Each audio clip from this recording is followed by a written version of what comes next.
lahat, ako na pala si Ate Sarah at welcome sa ating bagong series na tinatawag na Mga Pintuan. Masaya kami na makasama kayo sa buong series na matutunan natin ang tungkol sa pagpili at kung paano makaka-epekto ang pagpili natin sa ating mga buhay. Ang mga pintuan na makikita ninyo sa series ay magrepresenta sa ating pagpili. Ilan sa mga pagpili na iyon ay patungo sa maling pagpili, habang ang iba naman ay patungo sa tamang pagpili. Pwede mo bang piliin na tumayo at kumanta para kay Jesus? Kaya tayo na tumayo, sumayaw at kumanta para sa Diyos.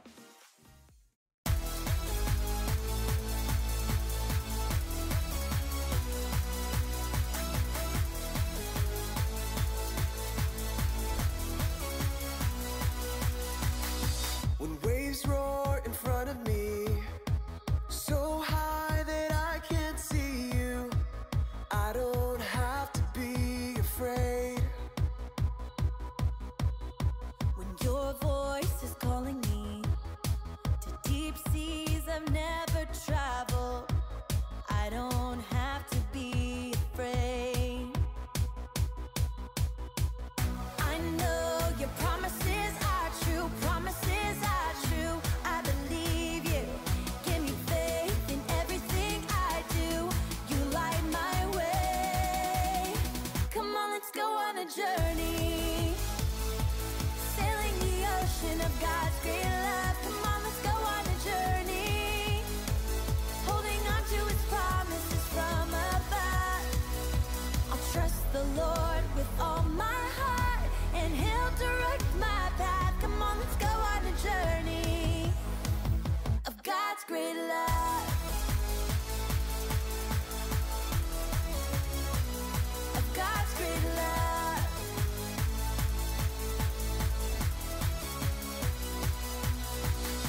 When waves roar in front of me, so high that I can't see you, I don't have to be afraid. When your voice is calling me to deep seas I've never traveled, I don't have to be afraid. I know your promises are true, promises are true. I believe you. Give me faith in everything I do. You light my way. Come on, let's go on a journey. Sailing the ocean of God's great love. Come on, let's go on a journey.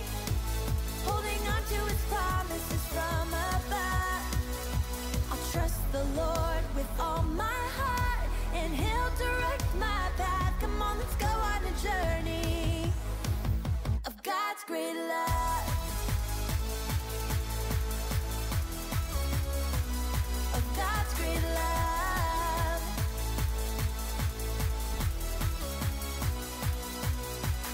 This is who He says He is. I can trust His promises. His great light will guide my way, blessing me with every day. His love covers my mistakes, sets the path that I should take. Jesus, King of everything, I put my faith in Him. Come on, let's go on a journey. Sailing the ocean of God's great love. Come on, let's go on a journey. Holding on to His promises from above. I'll trust the Lord with all my heart, and He'll direct my path. Come on, let's go on a journey of God's great love. Of God's great love. Of God's great love. Napakagaling ninyo sa pagpiling purihin ng Diyos. Ngayon naman, panoorin natin ang kwento sa Biblia na matutunan natin kung paano ba tayo mag-decision na gawin ang tamang pagpili. Tara, panoorin natin! Istorya sa Biblia. ang pagtukso kay Jesus. Siya si Jesus, Heyo! na ang anak ng Diyos at tagapagligtas ng mundo. Si Jesus ay pinanganak sa Bethlehem at lumaki sa Nazaret. Siya ay lumaking may karunungan ng Diyos at tao. Ah, okay. Si Jesus ay binautismohan ni Juan at ipinakita ng Diyos kay Juan na si Jesus ay ang Mesaya. Matapos, si Jesus ay dinala ng Espiritu sa ilang kasama ng mga mababangis na hayop. Oh, kamusta kaibigan?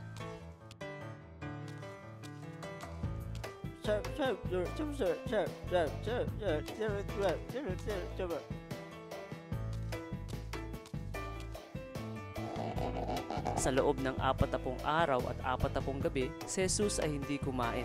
Sure. Kaya gutom siya. Dumating si Satanas at sinabi, "Hey! Kung ikaw nga ang anak ng Diyos, gawin mong tinapay ang mga patong ito." Alam ni Jesus ang salita ng Diyos, kaya sinagot niya, "Hindi. Sinabi ng salita ng Diyos, hindi lang sa tinapay na mabuhay ang tao, kundi sa bawat salita na nagmumula sa bibig ng Diyos." Dahil doon, nalagpasan ni Jesus ang unang pagsubok. Ew! Matapos, ay dinala ni Satanas si Jesus sa Jerusalem at sinabi niya, "Kung ikaw nga ang anak ng Diyos, tumalong ka, Oh, anak? sapagkat sinabi sa kasulatan, uutusan ng Diyos ang kanyang mga anghel na ingatan ka at aalalayan ka nila upang hindi tumama ang iyong mga paa sa bato." Teka, Sinagot siya ni Jesus, "Sinasabi din sa kasulatan, huwag mong subukin ang Panginoong mong Diyos." yaw. Kaya naipasa ni Jesus ang ikalawang pagsubok. Pagkatapos, dinala pa siya ni Satanas sa napakataas na bundok at ipinakita sa kanya ang lahat ng kaharian sa mundo at ang mga kayamanan nito. Sinabi ni Satanas, "Ibibigay ko ang lahat ng mga ito kung ikaw ay luluhod at sasambahin ako."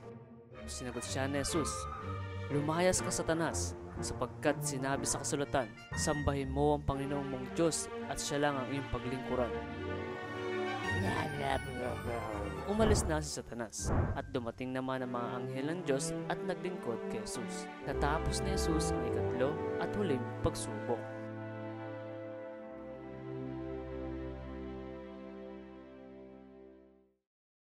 Tinutulungan tayong matutunan ang tungkol sa tamang pagpili at kung gaano kahalaga ang bawat pagpili natin sa ating mga buhay. Sinabi ng Biblia sa atin na kung magtitiwala tayo sa Diyos, ipapakita niya kung anong tamang pintuan ang makakatulong sa atin para mas maunawaan pa ninyo. Kantahin natin ang ating Bible verse na mula sa Proverbs 3:5-6. Trust in the Lord with all your heart and do not depend on your own understanding. Seek His will in all you do and He will show you which path to take. Tara, kantahin natin lahat! Trust in the Lord with all your heart. Do not depend on your own understanding. Seek His will in all you do. He will show you which path to take. Whoa, oh, oh.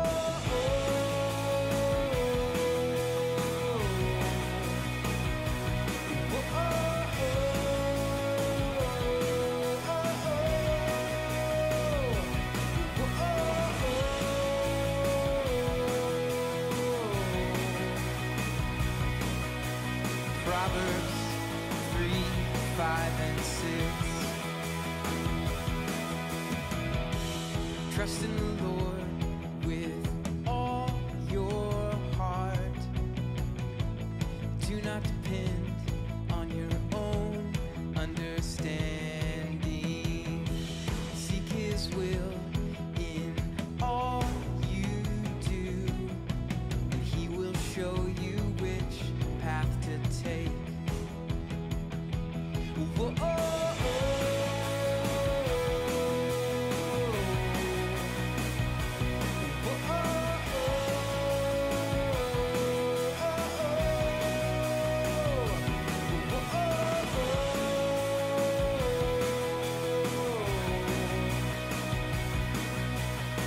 Proverbs 3, 5, and 6.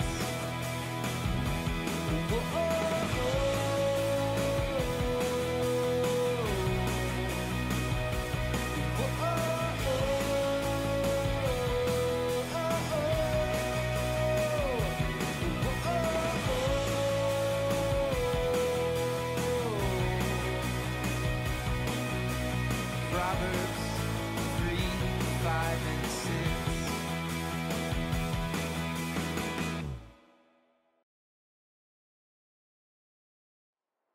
Napakagandang Bible verse song yun at na tinuturo sa atin na pwede natin hanapin sa Diyos ang sagot sa paggawa ng mga pagpili o decision.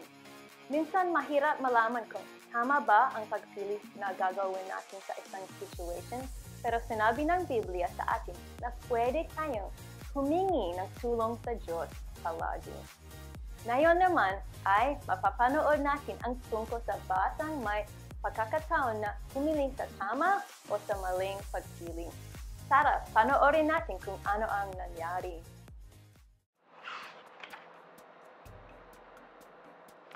Hello guys!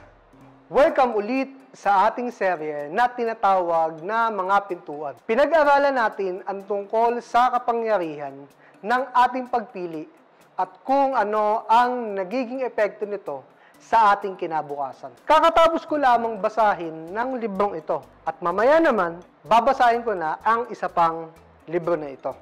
Alam nyo ba na minsan sobrang hirap magsagot ng exam o kaya naman ay magsaulo ng mga bagay sa school? Naranasan nyo na ba yung may isang subject kayo na napaisip kayo kung bakit kailangan pang pag-aralan iyon? Alam nyo ba na minsan, hindi mahalaga kung ano ang pinag-aaralan natin. Hanggat nai-exercise natin ito, nakukuha natin ang kakayahan kung papaano matuto. At iyan ang karamihan na pag-aaralan natin sa araw na ito. Dahil ngayong araw ay tatalakayin natin ang pagpili sa karunungan. Piliin ang pintuan na magdadala sa karunungan o piliin ang pintuan na nagdadala sa kamangmangan. Minsan, iniisip ng iba na ang karunungan ay tungkol lamang sa kaalaman na nakukuha natin sa libro. Ang karunungan ay hindi lamang sa pag-alam ng mga bagay-bagay, pero ang taong matalino ay ang taong may kaalaman, pero ang kaalaman na iyon ay ginagawa nila ng aksyon. At ginagamit nila ang kaalaman na iyon para gumawa ng mabuting desisyon. Ganyan ang ginagawa ng isang taong matalino. At mamaya, babalikan natin at mas pag-aaralan pa natin ang tungkol dito. Pero ngayon, panoorin muna natin itong maikling kwento.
Kung titingnan natin, yung batang lalaki sa kwento ay napag-alaman niya na magiging maganda kung pipiliin niya ang tama. Noong una, hindi pa niya alam iyon.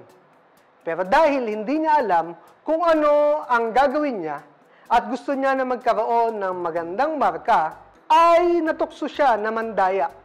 Pero napag-alaman niya na ang pinakamagandang piliin ay piliin ng tama at maging totoo dahil ginawa niya ito, nalaman niya na matalino pala siya. Tandaan niyo ba, yung sinabi ko na ang pagiging matalino ay hindi lamang basta alam ang mga bagay-bagay. Oo, maganda na malaman ang mga bagay, pero ang pagiging matalino ay inaalam mo ang mga bagay at nilalagyan mo ito ng aksyon sa pamamagitan ng pagpili ng tama. At depende kung pipiliin natin ang pintuan ng kaalaman o pipiliin natin ang pintuan ng kamangmangan. Nagiging mangmang tayo kapag alam natin ang tama pero mas pinipili natin gawin ang mali. Bibigyan ko kayo ng halimbawa. So meron akong mapa dito. Yan. At susubukan kong pumunta mula dito hanggang sa maapunta ako dito. Sobrang layo nito. Pero andito ako at alam ko kung saan ako pupunta. At itong mapa ay nagpapaliwanag at ipinapakita sa akin kung paano ako makakapunta sa pupuntahan ko. Ang kailangan ko lamang gawin ay sundan ang direksyon na ito na meron dito sa mapa. Ang matalinong tao ay tumitingin sa mapa. O sasabihin na, oh, kitang-kita ako na kung paano ako makakapunta sa aking pupuntahan. Pero ang mangmang ay titingin lamang sa mapa at sasabihin na, bahala na. May sarili akong dadaanan. Iyon ang pagiging mangmang. At ayan ang dahilan kung bakit maraming tao ang naliligaw. Sa totoo lang, ayan din ang dahilan kung bakit minsan naliligaw ako. Sa tingin ko ay wag nang gamitin ang mapa. Pero alam mo bang ang salita ng Diyos ay para sa akin at para sa iyo? Ang salita ng Diyos ay isang mapa.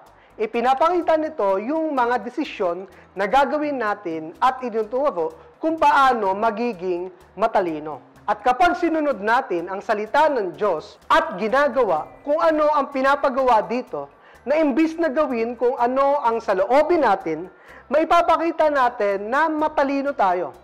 Kaya kapag huminto at iniisip natin ang mga bagay na pagpipilian, isipin ang mga kahinaan ng pinili natin, ayan ay karunungan.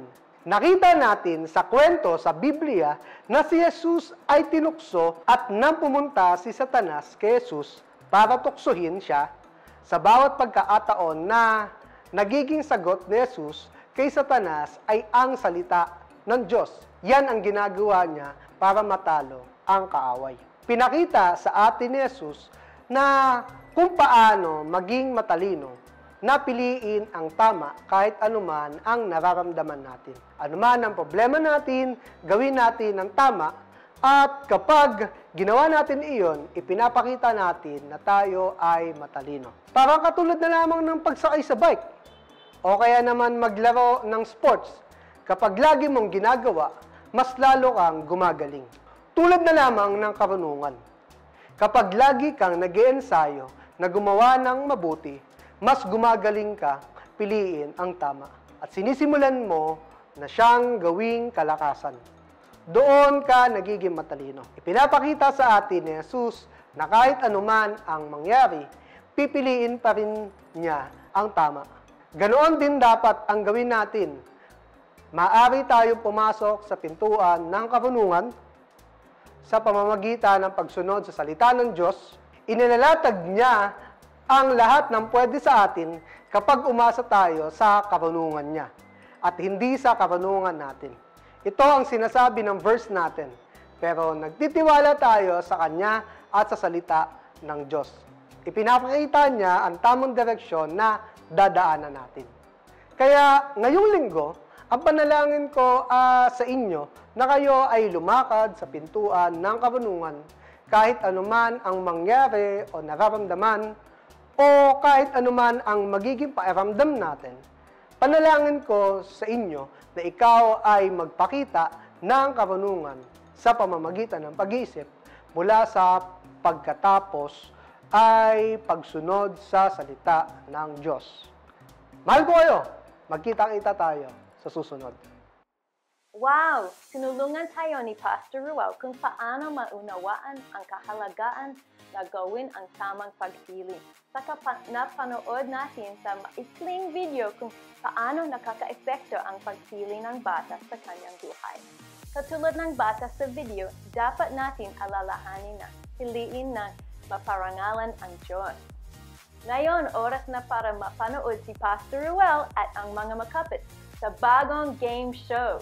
Kaya, humanda na kayo para makinig at matuto sa Tao Po! Tao po! Sino yan? Ang Macbets ng bagong game show kasama ang inyong host na si Pastor Ruel! Kumusta mga kaibigan? Welcome sa Tao Po! Ang game show na ito ay tungkol sa mga pagpili.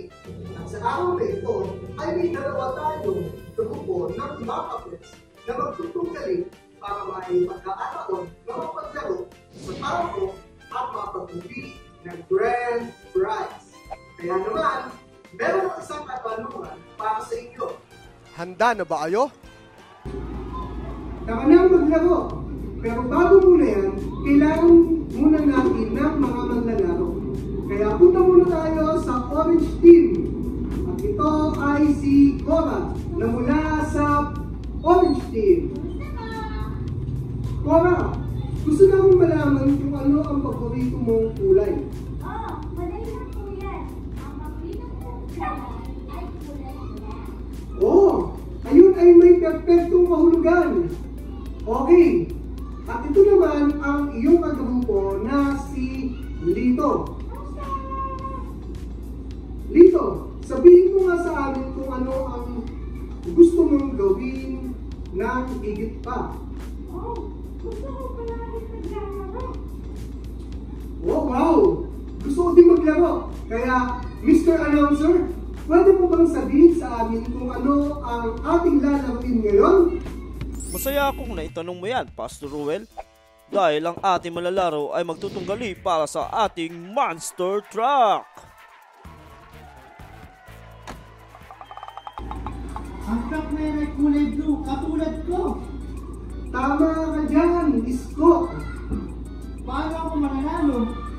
Well, kailangan ikaw at ang grupo mo ang dapat manalo ngayon. Ngayon, ito ang kagrupo mo, si Kyla. Hi, Kyla!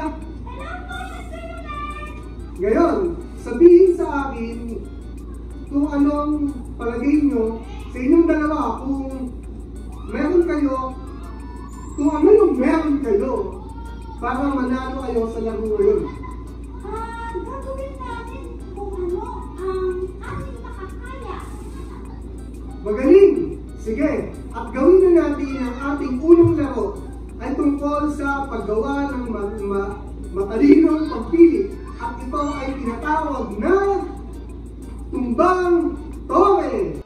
Sa larong ito, ang kalahok ay kailangan pumili ng block na bubunutin mula sa ating tumble tower. Kung pipiliin nila ang matalinong pagpili, ang tore ay mananatiling nakatayo. Ngunit kung mali ang kanilang pagpili, ang tore, ito ay babagsak.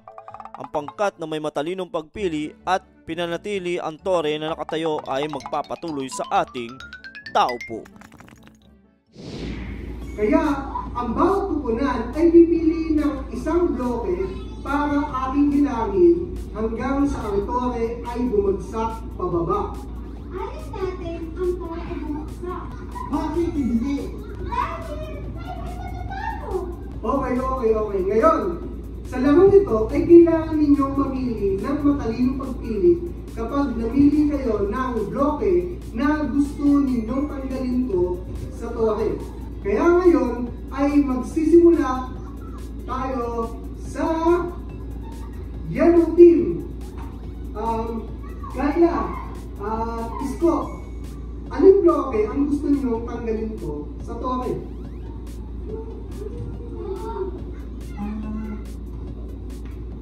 Ang flower ang voice spaghetti. Yung kulay blue? Kulay blue? Oo, yun na nga. Okay, tatanggalin natin ang kulay blue na bloke at titingnan natin kung ano ang mangyayari. Ang galing! Mahusay! Kayo ay nakagawa ng matalinong pagpili. Okay, kayo naman, orange team. Kayo naman, alin bloke ang gusto ninyong tanggalin ko? Ano sa tingin mo pipiliin mo?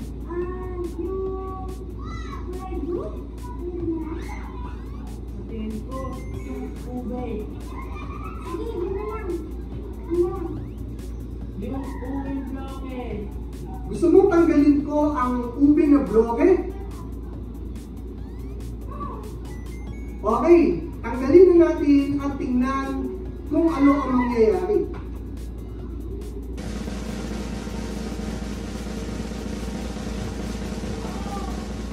Mahusay! Mahusay ang inyong pagpili.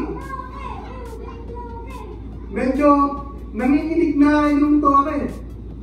Okay, balik na tayo sa yellow team. Alin bloke ang gusto ninyong tanggalin ko? Ang tingin mo? Yung kulay yellow. Gusto mong tanggalin ko yung yellow na bloke. Yung dilaw po. Okay. Tanggalin na natin ang dilaw o yellow na bloke at tingnan natin kung ano ang mangyayari.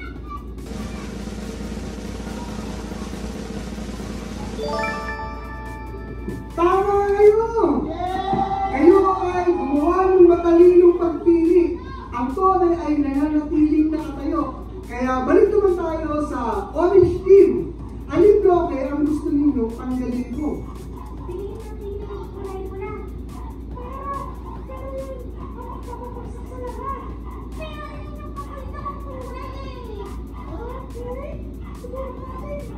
Gusto ninyo tanggalin ko ang kulay pula na bloke? Sige, eto na.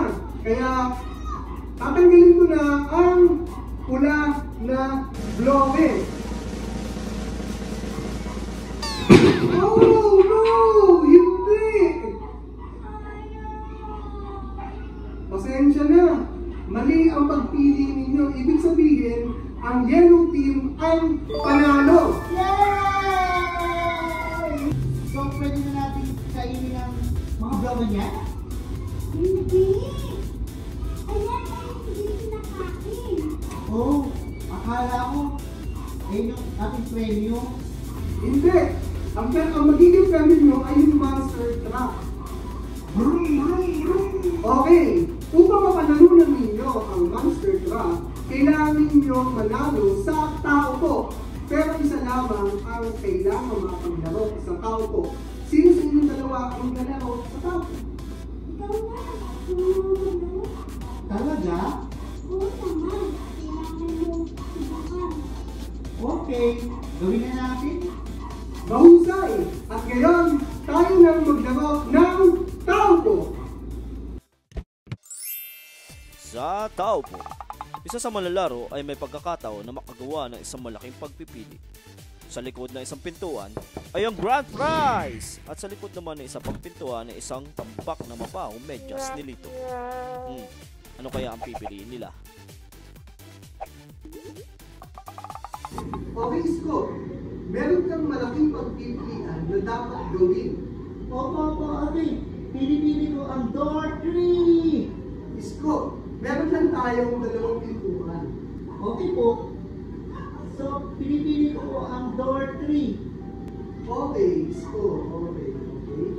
Tutulungan kita sa bagay na ito dahil gusto ko na pumili ka ng matalinong pagpili. Ano ang ibig sabihin ng matalino? Well, ang pagiging matalino, ibig sabihin ay alam mo ang tamang gagawin. At pagkatapos ay gagawin mo ito. Basta Ruben, meron na akong idea. Paano kung sabihin mo ay Isko, alin ito ang dapat niyang piliin? At pagkatapos, ay piliin niya ito.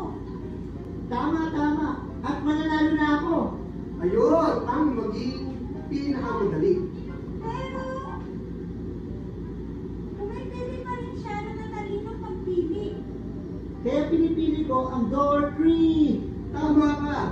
Pero ang totoo ay sinasabi sa atin ng Diyos ang tamang gagawin sa kanyang special aklat na tinatawag na Biblia.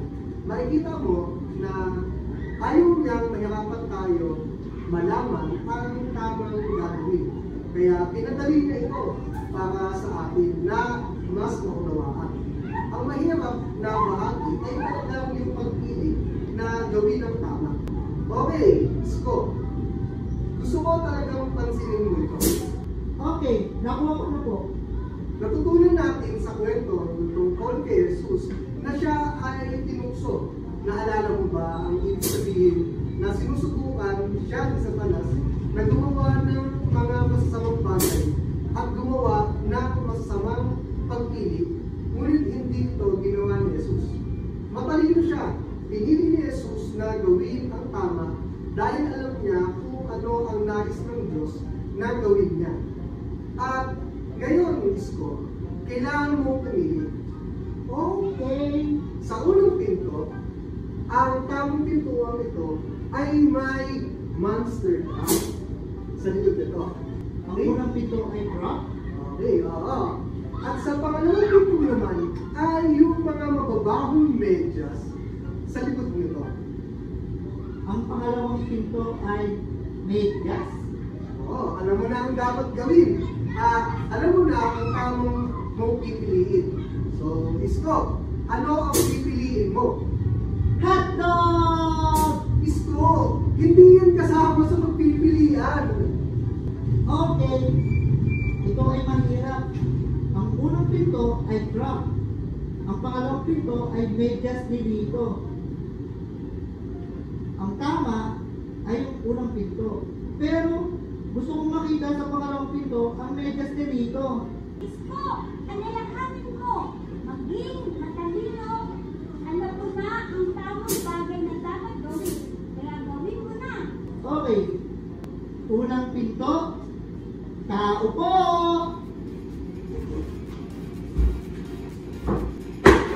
Wow! Isko, matalino ang ginawa mo. Congratulations! Napili mo ang tamang pagpili at nanalo ka ng monster trap! Yay! Nagawa ko! At salamat sa pagtulong sa akin! Walang anuman, Isko. Alam mong napakatalino mong tao at humingi ka ng tulong sa tao bago ang pumili at tandaan mo na palagi kang makakagawa ng matalino pagpili. Alam niyo po kung ano ang dapat kong gawin. Tulad ko, di ba? Tama! At alam mo ang dakilang bagay ay kahit ako ay gumawa ng maling pagpili, mahal pa rin ako ng Diyos. At yan po yung mabuting para sa akin. Yan ay mabuti sa lahat. Well, yun na nga ang lahat ng oras na meron tayo para sa araw na ito. At tandaan na maaari kang gumawa ng tamang pagpipilian, maaari kang maging matalino, kaya inaasahan namin na makikita ito o magkikita tayo sa susunod na Tao Po! Sino yan? Ang pinaka-the best game show sa MacFest!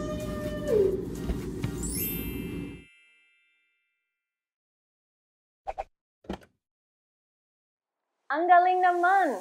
Natutunan ko ang tungkol sa pagpili sa game show yun. Ngayon, oras na rin upang mapanood si Lito sa may sariling version ng Tao Po! Ito ang Tao Po kasama si Lito. Kamusta kayong lahat? At welcome sa Litos! Ako yun! Version ng Tao Po. Kung saan may mga tanong ako at ibibigay ninyo ang mga sagot. Kapag nasagutan ninyo ang tanong ng tama, makakakuha kayo ng kakaibang premyo. Ito ang Tao Po Trophy Sticker! Yay! Okay, wag na tayong magsayang pa ng oras. Gawin na natin! Ang unang tanong ay practice lamang. Ano ang kulay ng saging? Piliin ang unang pinto kung sa tingin mo ang kulay ng saging ay dilaw. Piliin naman ang pangalawang pinto kung sa tingin mo ang kulay ng saging ay asul. Sigurado ka? Pinipili mo ang unang pinto? Okay, bumilang tayo hanggang 3 at sabihin, unang pinto, tao po. At kailangan mong kumatok. Nakuha nyo ba? Okay.